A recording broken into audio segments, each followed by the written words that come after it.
I'm going to discuss about our topic, which is curricular landscape for the 21st century.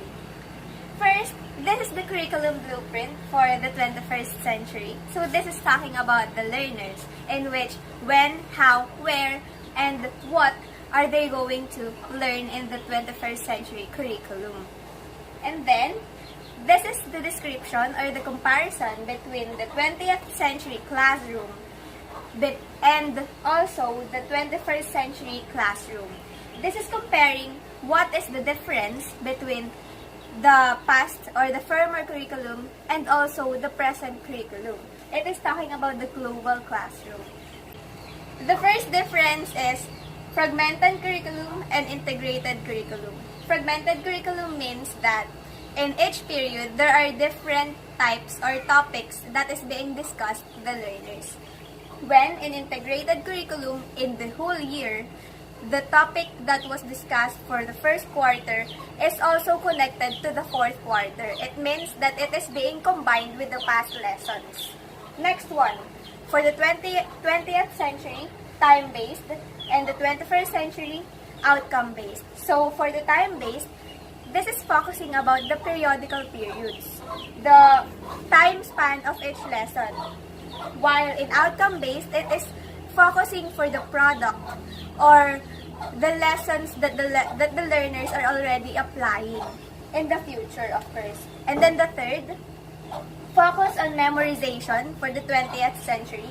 Memorization means that this is focusing about the learners to be focused or to learn the knowledge in their mind. They're always focusing on the subject itself and also textbooks.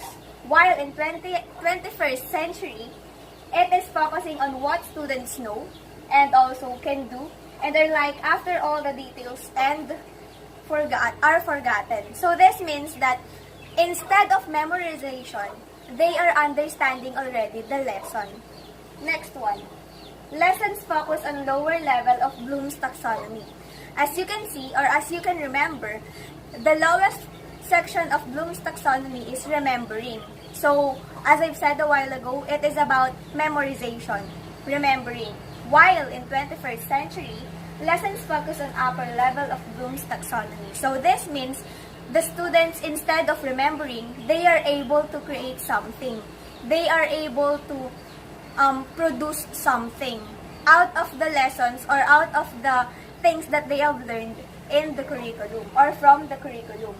Next one, textbook-driven and research-driven. For the textbook-driven, this is also connected a while ago with the memorization itself. It means that for the textbook-driven, the learners are only limited with the books that they have.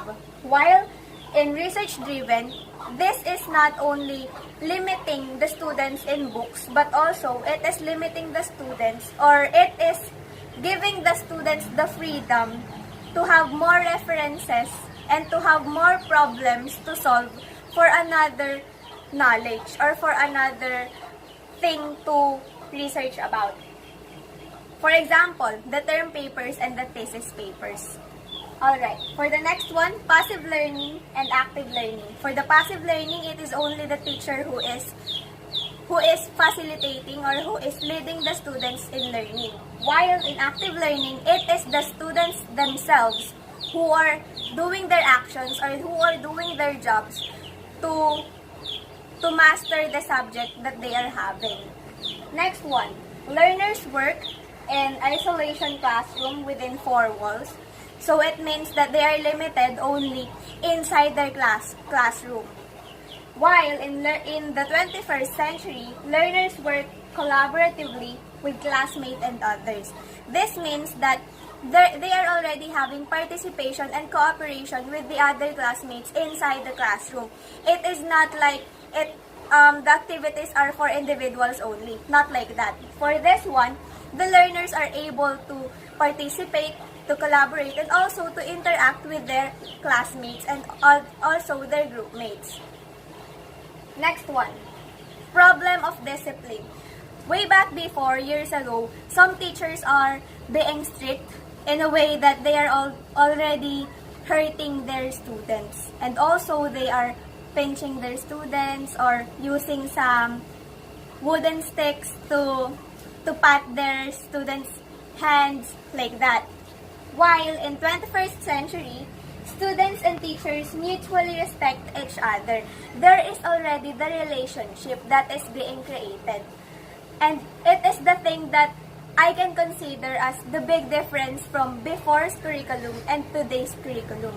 Because before, it is only centered with the teacher themselves. But in today's curriculum, for the 21st century curriculum, the relationship and the respect is also being formed. Why? Because the teachers are already letting the students to learn by themselves. And the students are just being led or being facilitated by their teachers without hurting them already. Next one, teacher-centered and student-centered. It is already clear a while ago that I told you that before it is student-centered and now it is teacher-centered, and now it is already student-centered. In a way that the students are already producing the things that they have learned. While before, it is only the teachers who are having the rights to talk, who are having the rights to ask questions, or who are having the rights to give projects, give outputs like that. But now, the students also have the right to ask their teachers, and especially the teachers are just asking questions to be answered by their students through understanding and also through the help of self-learning and also group learning. Next one, problem of discipline. Alright, it is just being repeated because the thing from the former table that I had, it is originally taken like that. It is repeated. Okay, next one. Little to no student freedom. Little to no student freedom. This means that the students do not have their freedom in learning. They are limited with the textbooks. They are limited with the hours that their teacher are giving them to learn, and also for the discussion in every subject's hours. While in the 21st century, great deal of the student freedom. There is already the thing that is called freedom in this century, in this 21st century, which means that the students are having more capabilities and also more chances and opportunities to discover what they are already having or what skills do they have to enhance, because it is written there that they have the freedom for themselves to create and also to learn more. Next one, fragmented column and integrated and interdisciplinary. So this is also connected a while ago with the fragmented curriculum and also integrated curriculum. Next, low expectations for the 20th century and for the 21st century, high expectations to succeed. So for the 20th century, why is it written there that they have low expectations? This is because the teachers are only limiting the students in school hours.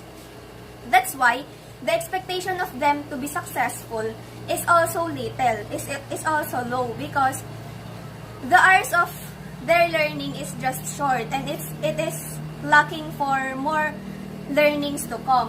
While in high expectations to succeed, they are also having their freedom, and when they have freedom, they have the key to reach the success that they have to do or they have to achieve.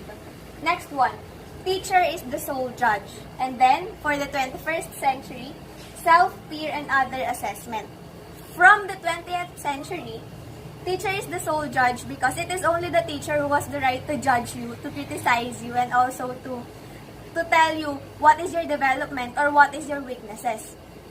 But for the 21st century, it is written there that yourself also can judge you, your peers also can judge you, and other assessment. What other assessment? Like quiz, like tests, exams, and also group activities, team buildings, like that. Because in this, the students are being judged not only by the teacher but also everywhere they go, in every project, in every output, in every activity.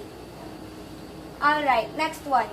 curriculum is the irrelevant to learners. And then for the 21st, curriculum is related to students. Curriculum is irrelevant to learners, meaning that the teachers are teaching the subject even though they know or they are aware that the students already know the subject. It seems like that they're not focusing on the weaknesses. They are focusing on the subject that is written for the timeline of the subjects. While in 21st century, curriculum is related to students. Why? Because, for example, in English, when we are teaching English literature, we are connecting the story itself to the learners so that it is better for them and it is easier for them to understand. Next one, pencil and paper. We are all aware that before, the only way to assess students is by the use of exams, pencils and papers. It's like the performance tests are not so necessary before. But now, performance, products, and multiple forms of media are used for learning assessment.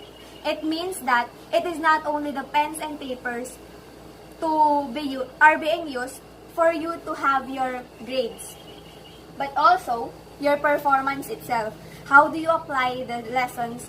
How do you create the new things from the lessons that you've learned? And also, multiple forms of media are being used.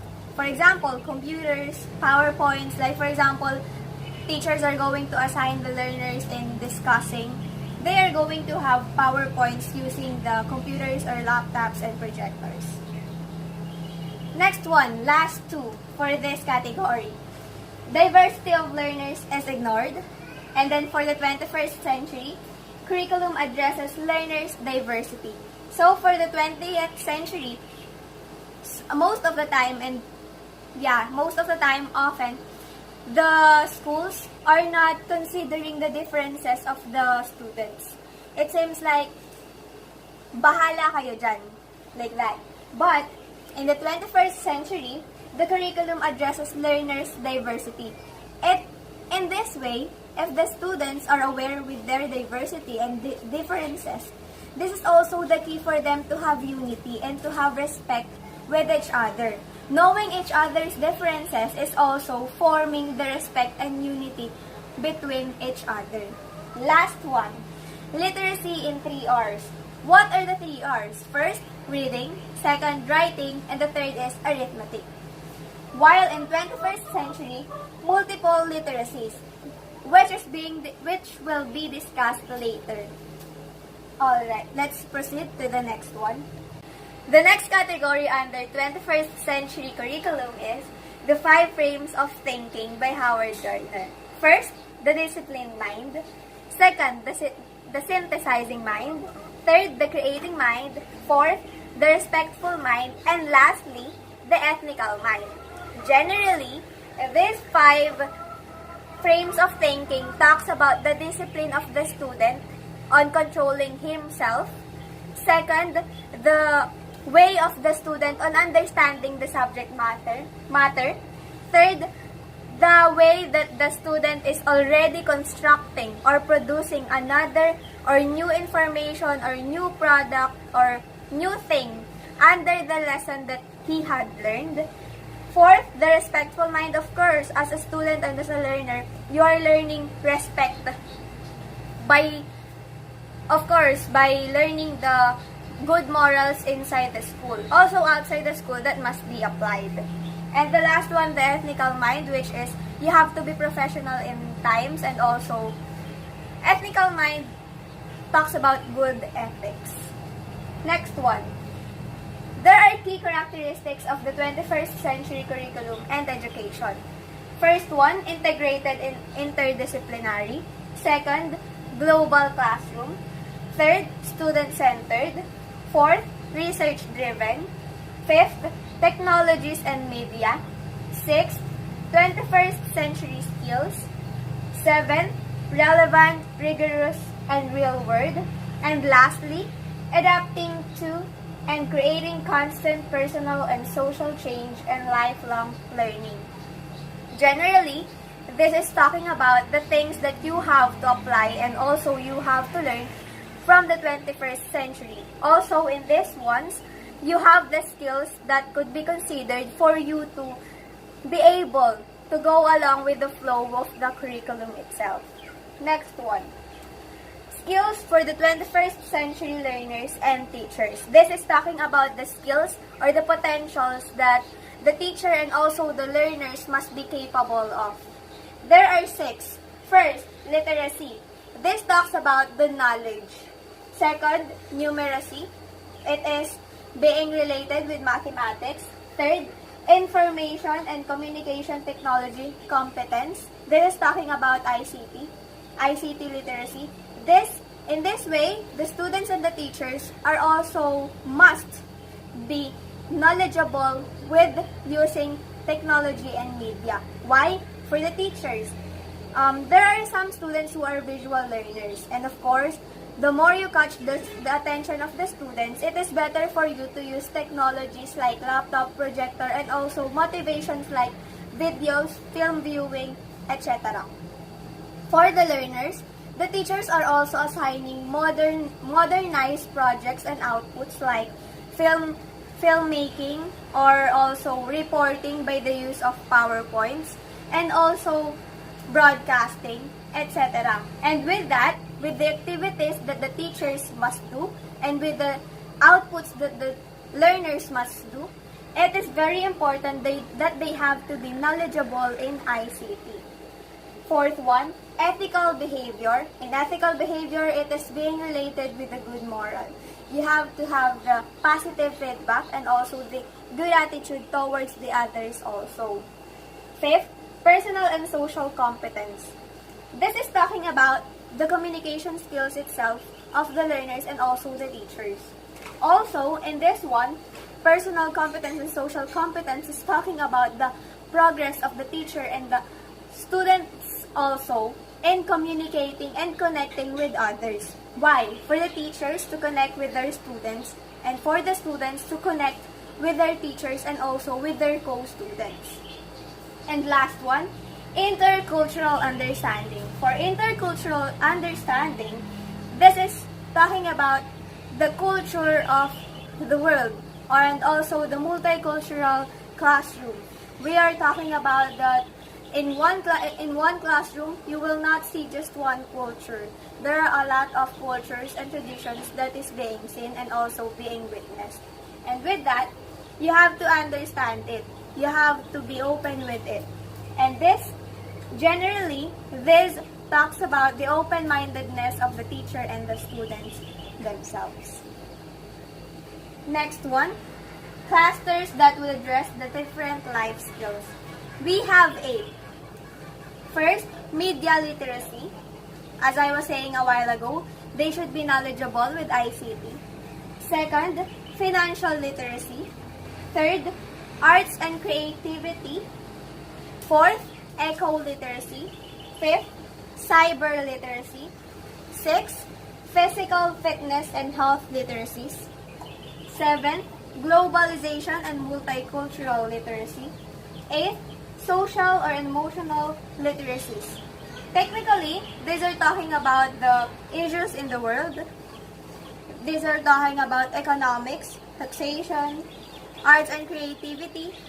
Also for the cyber literacy because nowadays, internet is being used more often. Also physical fitness and health literacies because there are some emergencies that you need to know or be knowledgeable about first aids. 7, globalization and multicultural literacy. And then 8, social and emotional literacies. Like I was saying a while ago, communication skills is being developed and being enhanced more in 21st century. Next one. We have 8 skills required for learners of the 21st century. And this will be discussed with my partner, Sir Arman Sulit. Good day. Today, we're going to continue our discussion about the curriculum landscape of the 21st century. But before we discuss the second part of our discussion, let us have a quick review of the first part of our discussion. So Jenny Samson discussed the curriculum blueprint of the 21st century, and then she discussed also the comparison or difference of the 20th century classroom and then the 21st century classroom. The third one, she discussed the 5 frames of thinking. The next one, she also discussed the characteristics or the key characteristics of the 21st century curriculum. And then the next one, or the last part of Jenny's discussion, is the skills of the 21st century students and teachers. So on our second part of our discussion, we're going to discuss the 8 skills required for learners of the 21st century. But before that, we all know that the goal of the K-12 curriculum is to cater the needs of the students. So in short, this curriculum is a student-centered curriculum. So without further ado, let us discuss the 8 skills required for learners of the 21st century. So first one, gather, analyze, and synthesize information. So as a teacher, we expect that our students can gather information, and then after gathering information, our student can analyze it, and last part is this, our student can synthesize information, meaning to say he or she can produce another information. So number 2, work independently to a high standard with minimal supervision. So as a teacher, as a facilitator of learning, so hayaan natin na ang bata ang makadiskubre ng mga information. But as a teacher, we have to facilitate them. So number 3, lead others through influence. Next one, we have be creative and turn such creativity into action. So we all know this is part of the 4 C's, right? So being creative or creativity. So as a student daw, hindi ka lang dapat maging creative. So as a student, you should turn that creativity into action. Meaning to say, you should be innovative. Magkalapit yon, yung creativity and in being creative and innovative.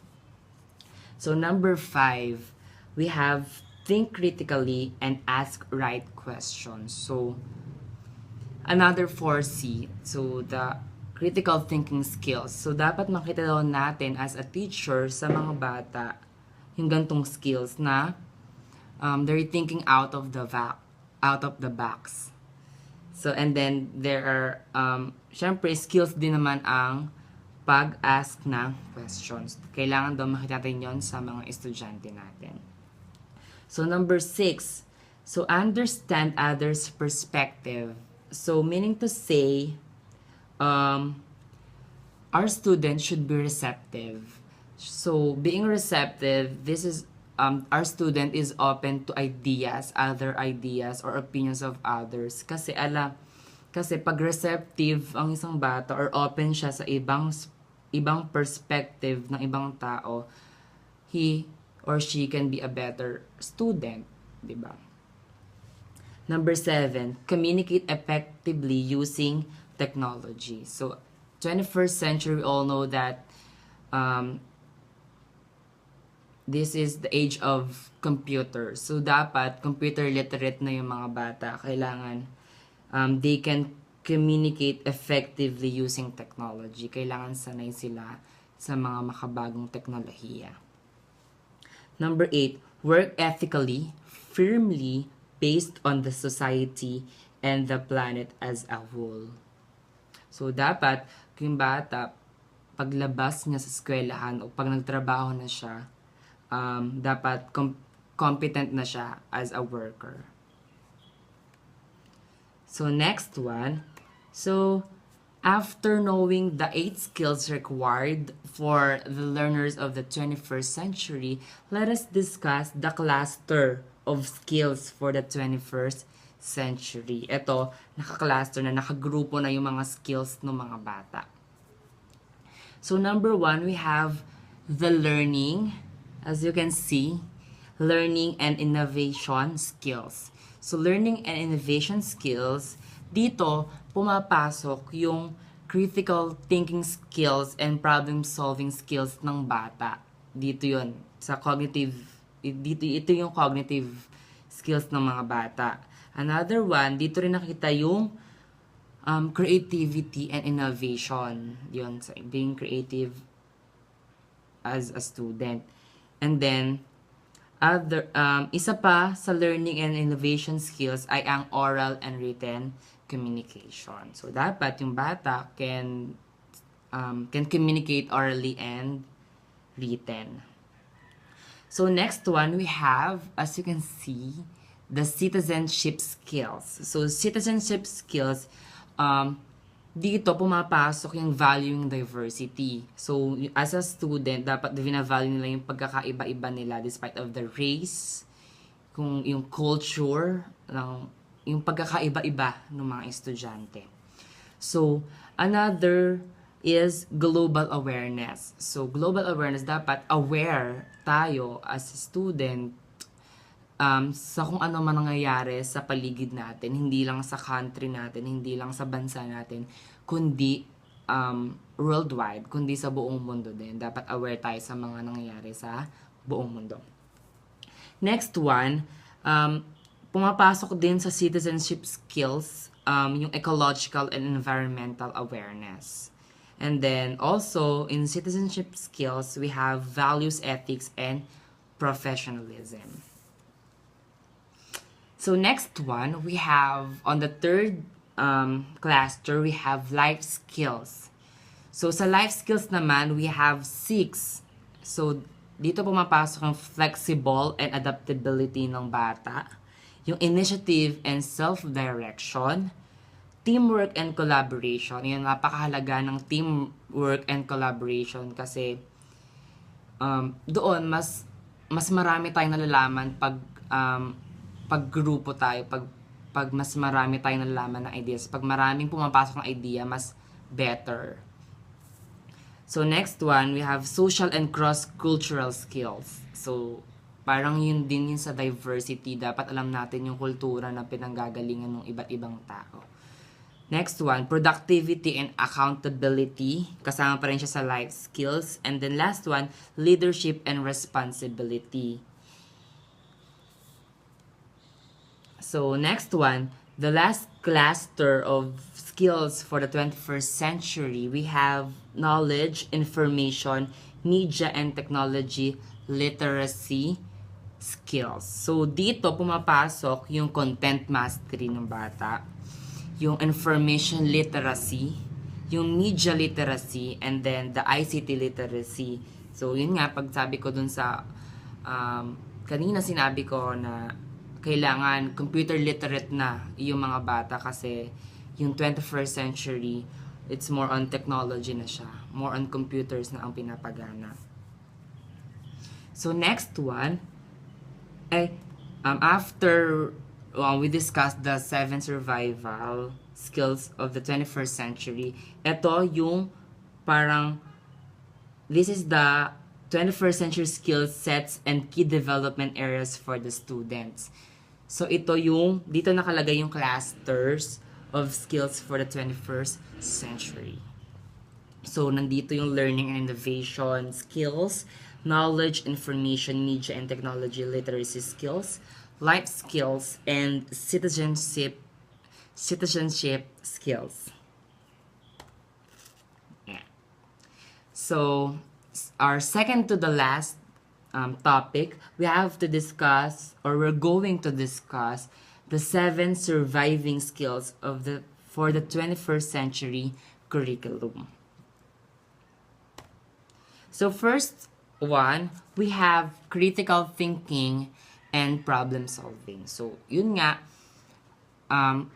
kailangan hindi mawala sa skills ng bata itong critical thinking skills kasi napakalaga na they're thinking out of the box. And then also the problem solving. So number 2, we have collaboration across networks and leading by influence. So collaboration, mag-focus tayo sa collaboration. Let's focus on collaboration. So no man's an island. So kailangan natin mag-collaborate sa iba't ibang tao para makagather tayo ng iba't ibang information. Next one, we have agility and adaptability. Meaning to say, the student should be flexible and can adapt to the rapidly changing world. So yung bata dapat flexible siya kung anong man yung pinagawa sa kanila, kaya nilang gawin. And then yung adaptability, yun din, they can adapt to the rapidly changing world. Kailangan nilang ma-adapt kung ano man yung changes na nangyayari sa world at sa buong mundo. So initiative and entrepreneurship. So initiative, yung bata dapat siya na yung nag-initiate na gawin yung mga gawain. Hindi na dapat sa kanya inuutos pa ng teacher kasi napakagandang skills ng bata kung mismo siya ang nag-initiate sa mga kung ano man yung dapat gawin. Next one, number 5, effective oral and written communication. Yun nga, sinabi ko na dapat the student should be effective and efficient in written communication. Kailangan hasana sila sa mga ganyan. Next one, accessing and analyzing information. So, parang dito yun sa critical thinking skills din, the student should analyze the gathered information. Curiosity and imagination. So, nagfo-fall ito sa creativity. So, pag na-curious yung bata, it can lead into imagination, and then that imagination, doon mo makikita yung creativity ng isang bata. So, and then, okay, on our last part of our discussion, let us discuss the core values at the heart of the 21st century curriculum. So, let us compare the core values of the basic education curriculum and the K-12 curriculum. So, on BEC, or the basic education curriculum, we have 4 core values, which are the Maka-Diyos or pro-God, Makatao, pro-man, third one, Makadbayan, pro-country, 4, Makakalikasan, pro-nature. So on the other side, we have 7 core values of the K-12 curriculum. So we have first, respect and truth. Number 2, love and Godwill. 3, spirituality. Number 4, justice. Number 5, respect and nature. 6, nationhood. And 7, peace. So that's it. That's our report. I hope you learned a lot for our report. And bye.